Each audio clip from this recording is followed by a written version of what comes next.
తిరుపతి నగరపాలక సంస్థ deputy mayor స్థానానికి జరిగినటువంటి ఎన్నికలో కూటమి అభ్యర్థి గెలిచినా నైతికంగా గెలిచింది మాత్రం వైఎస్ఆర్ కాంగ్రెస్ పార్టీనే. అందరికీ తెలుసు, మెజారిటీ ఉన్నటువంటి పార్టీ వైఎస్ఆర్ కాంగ్రెస్ పార్టీ కౌన్సిల్లో. దాదాపుగా ఎలక్షన్ నోటిఫికేషన్ వెలువడిన నాటికి 35 మంది కార్పొరేటర్లు మొత్తంగా వైఎస్ఆర్ కాంగ్రెస్ పార్టీలో ఉన్నారు. డిప్యూటీ మేయర్గా శేఖర్ రెడ్డి క్యాండిడేచర్ అనౌన్స్ చేసిన వెంటనే కరుణాకర్ రెడ్డి గారి నివాసంలో ఈ 33 నుంచి 35 మంది కార్పొరేటర్లు హాజరైనటువంటి విషయం కూడా మనందరికీ తెలిసిందే. కానీ ఒక ప్లాన్ ప్రకారం, ఒక పన్నాగంతో ఆ సీటుని అయితే కైవసం చేసుకోగలిగారు.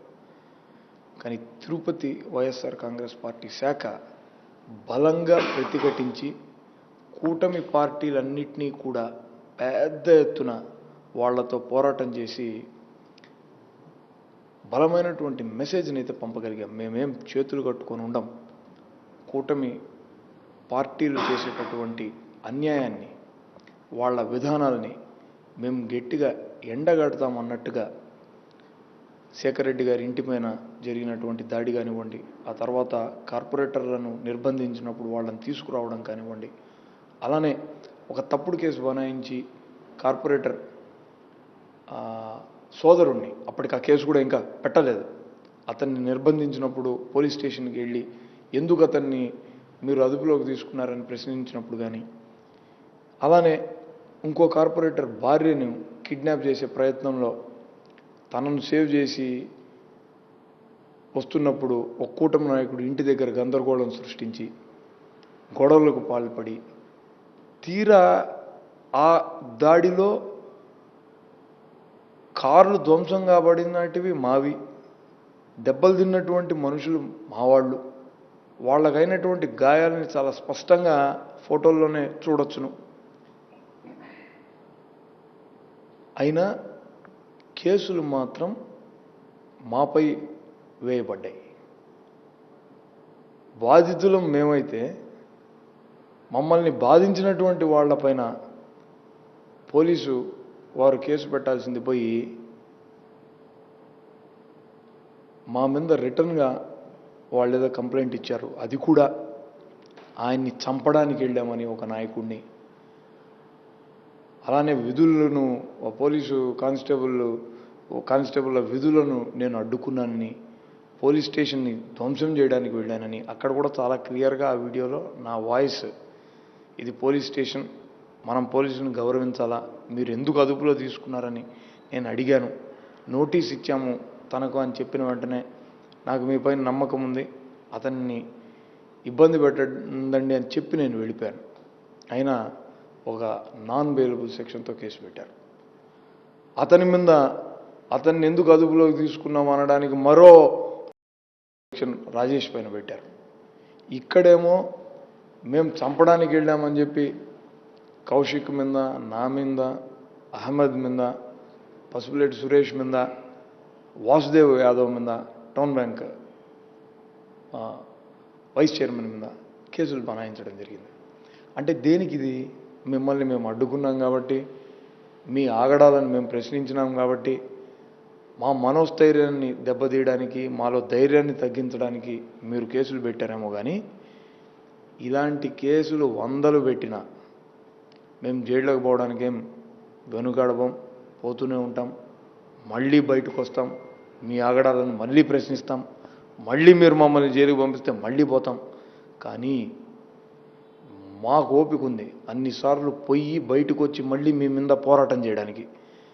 కానీ మీకు కూటమి నాయకులకు కూడా రేపొద్దున ఇన్నే కేసులు బనాయించుకొని ఇన్నిసార్లు జైలుకు పోవడానికి మీరు సిద్ధంగా ఉన్నారా లేదా అనేది ఒక్కసారి ఆలోచించుకోండి. మొత్తం వైఎస్ఆర్ కాంగ్రెస్ పార్టీ రాష్ట్ర వ్యాప్తంగా ఈరోజు మీ ప్రభుత్వ పట్ల వస్తున్నటువంటి వ్యతిరేకత కారణంగా, మీరు చేస్తున్నటువంటి దారుణాలను చూడలేక ప్రతి నియోజకవర్గంలోనూ నాయకులు బలంగా మిమ్మల్ని ప్రశ్నించే రోజులు దగ్గరలోనే ఉన్నాయి. మీ దురాగతాలకు అంతం చరమగీతం వైఎస్ఆర్ కాంగ్రెస్ పార్టీ పాడబోతోంది. 8 నెలలు కాలేదు ఇంకా.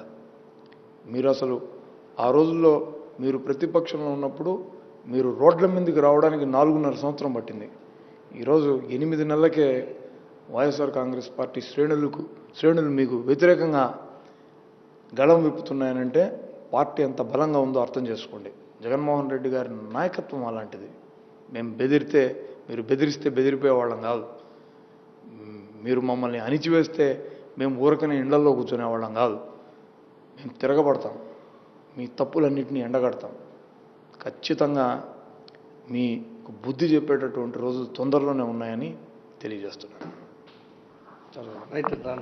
ముఖ్యమైన విషయం ఏంటంటే, మా మీద ఏ తప్పుడు కేసునైతే అలిపిరి సిఐ రామకిషోర్ గారు పెట్టారో ఆ వ్యక్తే ఆ రోజు కార్పొరేటర్లందరూ బస్సులో senate hall, SV university senate హాల్కి ఓటింగ్ కోసం వెళ్తున్నప్పుడు ఆ బండిని ఆపి బలవంతంగా వాళ్ళందరినీ దింపి అద్దాలు పగలగొట్టి ఒక భయోత్పాతాన్ని సృష్టిస్తున్నప్పుడు నిమ్మకు నీరెత్తినట్టుగా అక్కడ నిలబడి ఉన్నటువంటి విజువల్స్ అన్నింటినీ కూడా చూసాం.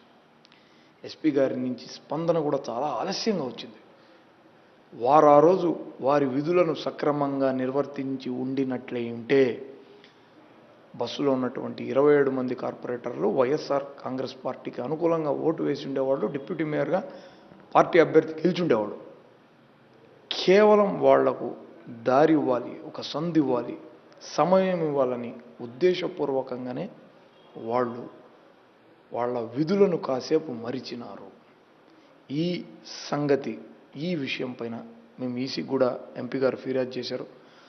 బండిలో ఆయన కూడా ఉన్నారు.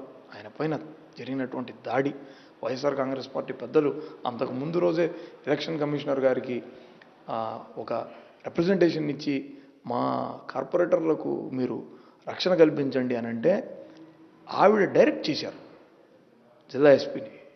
సంబంధిత అధికార యంత్రాంగానికి ఆ పత్రం అందిన ప్రొటెక్ట్ చేయకపోవడానికి కారణం ఏంటి?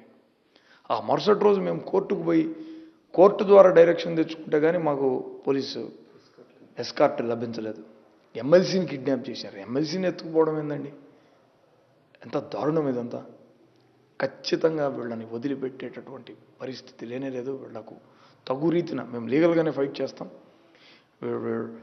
అక్రమంగా వాళ్ళ కొమ్ము కాసినటువంటి వాళ్ళందరి భరతం పడతాం అని తెలియజేస్తున్నాను.